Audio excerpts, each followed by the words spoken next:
હાલો, આજે હું તમને પાણીપુરીની પૂરી બનાવતા શીખવીશ. આપણે તેના માટે 1 કપ રવો લઈ લઈશું.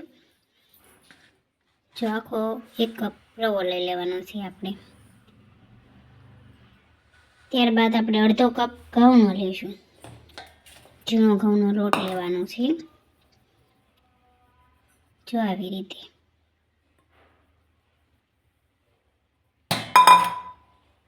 અડધો કપ ઘઉંનો લોટ લઈ લેવાનો છે.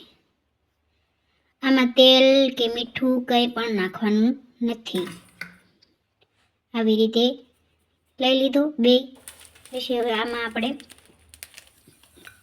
ખાવાના સોડા નાખવાના છે. ચપટી જ નાખવાના છે આપણે. હું તમને બતાવું છું. એટલા જ નાખવાના, વધારે નહીં.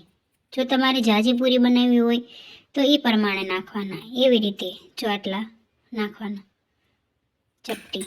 હવે આ બધું આપણે મિક્સ કરી લઈશું સારું એવું. આવી રીતે મિક્સ કરી લેવાનું છે.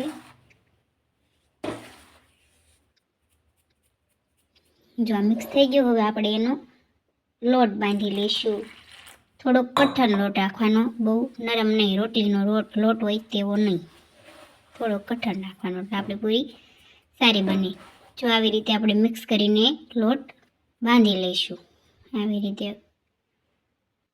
જો આપણો લોટ બંધાઈને તૈયાર છે, તમે જોઈ શકો છો.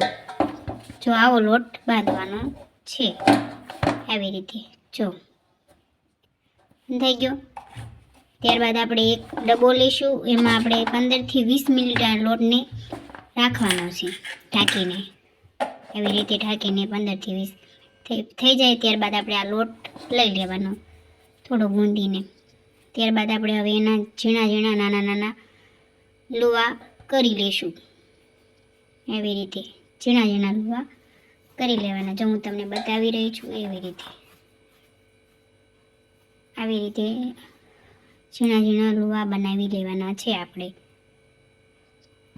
જો આપણા લુવા બનીને તૈયાર છે. હવે તેની ઉપર આપણે કોરો લોટ ભભરાવી દઈશું. આવી રીતે મિક્સ કરી લેવાનો લોટ ભભરાવીને. ત્યારબાદ હવે આપણે પૂરી વણીશું. જો આવી રીતે બહુ જાડી નહીં, બહુ પતલી નહીં, એવી આપણે પૂરી બનાવશું. માપની પૂરી બનાવવાની છે આપણે. જો આપણે પૂરી બનીને તૈયાર તમે જોઈ શકો છો. આવી રીતે બનાવવાની છે. હું તમને 2 પૂરી બનાવીને બતાવીશ, તમારે એ પ્રમાણે બનાવવાની છે. આવી રીતે પૂરી બનાવી લેવાની છે આપણે. જે આપણે મળતી હોય ને લારી પર, તેવી જ બનશે આ પૂરી સારી એવી. જો આપણે પૂરી બનીને તૈયાર છે. ત્યારબાદ આપણે ચૂંદડી કે રૂમાલ ગમે તે લઈ એકવી. ત્યારબાદ આપણે એની ઉપર આવી રીતે પૂરી મૂકી દઈશું. પછી ઢાંકી દઈશું. ઢકાય ત્યાં સુધીમાં આપણું તેલ ગરમ થઈ ગયું છે. જો હું કેવી રીતે એને દબીને બનાવું છું. આપણી પૂરી એક પૂરી ફૂલશે એવી રીતે આપણે બનાવવાની છે. જો ફૂલે છે આપણી પૂરી. આવી રીતે તમે ઘરે પૂરી બનાવજો, તમારી પૂરી સારી થશે. તમને ખાવામાં પણ મજા આવશે. આમથી બધાને પાણીપુરી બહુ જ ભાવતી હોય, એટલા માટે આપણે તમે ઘરે પૂરી બનાવો, ઘરે પાણીપુરી ખાઓ બનાવીને. આવી રીતે સરસ પૂરી બને છે. લારી ઉપર મળે તેવી જ બને છે પૂરી. હું તમને છેલ્લે તોડીને પણ બતાવીશ. તમે જોઈ શકો છો કેવી સરસ બધી પૂરી ફૂલાણી છે ને.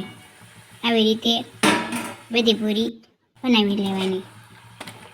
થોડીક લાલ એવી થવા દેવાની, એટલે ક્રિસ્પી પૂરી થાય આપણી. સરસ મજાની ઘરે આપણી પૂરી બનીને તૈયાર થઈ જાય છે. જો આપણી પૂરી બનીને તૈયાર છે. આપણે એક ડીશમાં તેને કાઢી લેવાની છે. આપણી પૂરી બનીને તૈયાર છે, તમે જોઈ શકો છો. આવી રીતે આપણે પૂરી બનાવવાની છે. જો હું તમને તોડીને બતાવું છું. આવી રીતે પૂરી બનાવો તમારા ઘરે સારી એવી.